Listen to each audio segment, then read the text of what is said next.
আঞ্চলত্তিকে আপনি last press কনফারেন্সে দেখেছেন? হ্যাঁ, কার্লো আঞ্চলত্তিকে সত্যি বলতে গেলে লাস্ট প্রেস কনফারেন্সে একটু দুশ্চিন্তাগ্রস্ত মনে হয়েছে। কার্লো আঞ্চলত্তির মনে এখন আবার কিসের ভয়? যারা ফুটবল খেলা নিয়ে একটু আপডেটেড আছেন, ব্রাজিল সাপোর্টার আছেন কিংবা ফুটবল নিয়ে ইন্টারেস্টেড, আপনারা খুব ইজিলি বুঝে যাবেন কার্লো আঞ্চলত্তির মনে দুশ্চিন্তার বড় কারণ হলো সামনে স্কটল্যান্ডের সাথে ম্যাচ। এখন আমি আজকের এই ভিডিওতে আপনাদেরকে বলবো কেন আসলে আনচেলত্তির মতো একজন মাস্টার মাইন্ড, যাকে আমরা ইতালিয়ান ডন মাফিয়া বলি, সে আসলে স্কটল্যান্ডের মতো তথাকথিত পুচকে দল নিয়ে ভয় পেয়ে গেল।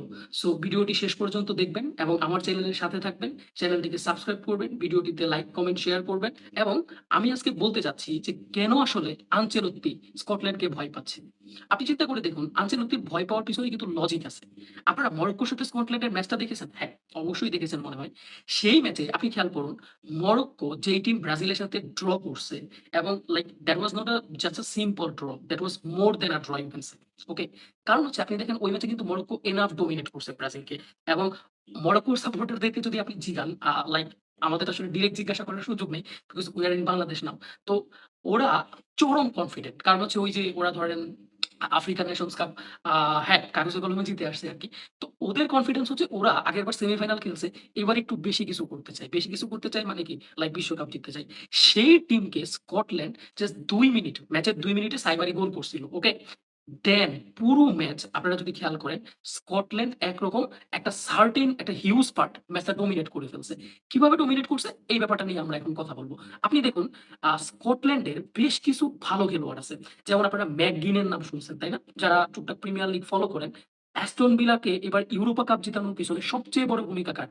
ম্যাকগিনের। এবং স্কটিশরা একরকম স্কটিশরা অনেকটা ধরেন কিরকম বলে?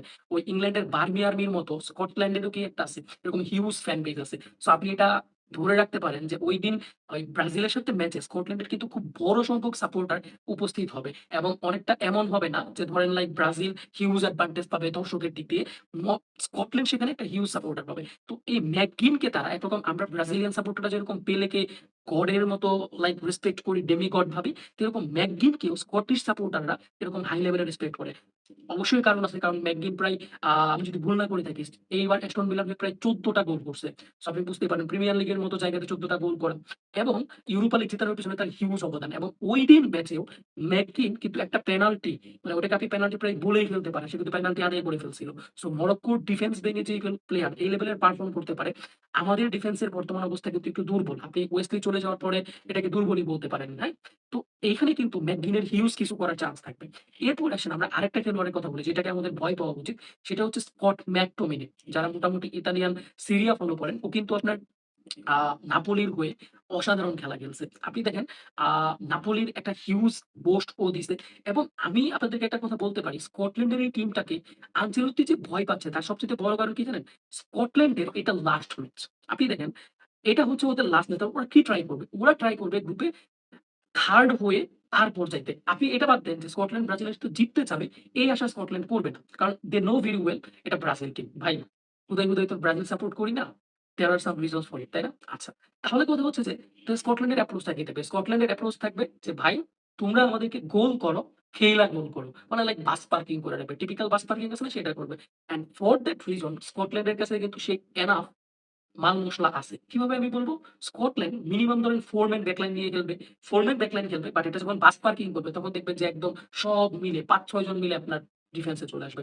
এবং আপনারা যারা লিভারপুলের খেলা দেখেন, অ্যান্ড্রু রবার্টসনের কথা মনে আছে? হ্যাঁ, এই অ্যান্ড্রু রবার্টসন কিন্তু ইংল্যান্ডে খেলে না। এ খেলে হচ্ছে স্কটল্যান্ডে। এখন তাহলে তো বুঝছেন যে ওদের ডিফেন্সে কোন লেভেলের খেলোয়াড় আছে।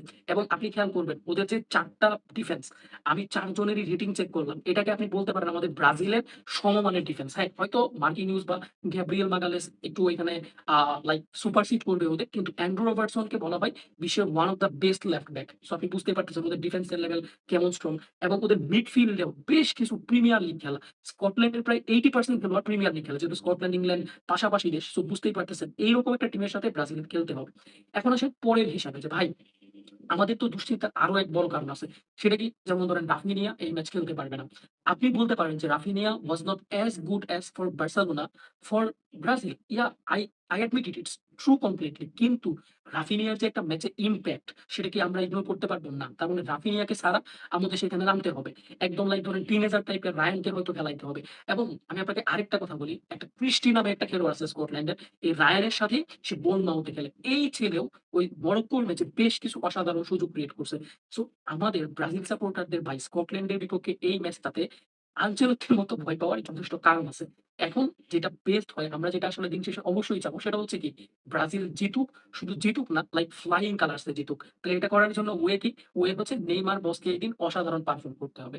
নেইমার যতক্ষণ মাঠে নামুক he needs to make the difference, okay? এখানে যেহেতু রাফিনিয়া থাকবে না, তাহলে নেইমারকে এখানে ভালো কিছু করতে হবে। এখন আসেন ভিনিসিউস তো ভালো খেলতেছেই। তাহলে স্কটল্যান্ডের যে ডিফেন্স আছে এটা একমাত্র ভাঙার ক্ষমতা যদি কারো থাকে, বাস পার্কিং তারা যেটা করবে, অ্যান্ড্রু রবার্টসন তো খুবই অভিজ্ঞ, লিভারপুলের একদম মেইন ডিফেন্স বলা চলে ওরে। তো ওইখান থেকে আপনার নেইমারের কি তার যে সেই অসাধারণ যে ছোট, ছোট পাস গুলা 1 টু 1 খেলা, এটা যদি নেইমার খেলতে পারে তাহলে ভাই ব্রাজিলের জন্য আবার কি হতাশ হওয়ার কোনো কারণ নাই। সো আমরা ওয়েট করতে থাকি, নেইমার যত বেশি ফিট হবে আমাদের জন্য তত better. So let's hope for the best. চলেন আমরা দোয়া করি এবং আমার চ্যানেলটা সাবস্ক্রাইব করুন। আমরা ব্রাজিলের এবং স্কটল্যান্ডের লেটেস্ট আপডেট গুলো নিয়ে পরবর্তী ভিডিওতে কথা বলব। সবাইকে ধন্যবাদ। ভালো থাকেন এবং ব্রাজিলের জন্য কি বেশি, বেশি দোয়া করতে থাকেন।